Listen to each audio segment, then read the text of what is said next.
জানে না, আওয়ামী লীগ শুধু ধ্বংস করতে জানে, কিন্তু বিএনপি গড়তে জানে। মাননীয় স্বাস্থ্যমন্ত্রীর দৃষ্টি আকর্ষণ করে আমার উত্থাপনীয় বিষয় ফেনীবাসীর প্রাণের দাবি, ফেনীতে একটি মেডিকেল কলেজ, সরকারি মেডিকেল কলেজ স্থাপন প্রসঙ্গে। মাননীয় স্পিকার, ভৌগোলিক কারণে ফেনী জেলা অত্যন্ত গুরুত্বপূর্ণ জেলা। গত কয়েক বছর ধরে ফেনীবাসী উন্নয়ন থেকে বঞ্চিত। আমরা এই সংসদে ফেনী থেকে 4 জন এমপি এসেছি, আমরা একজন যোগ্য মন্ত্রী পেয়েছি।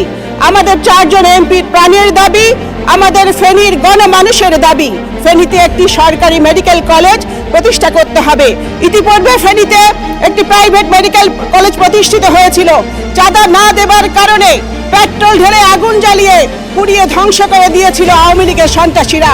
আওয়ামী লীগ প্রতিষ্ঠা করতে জানে না, আওয়ামী লীগ শুধু ধ্বংস করতে জানে, কিন্তু বিএনপি গড়তে জানে।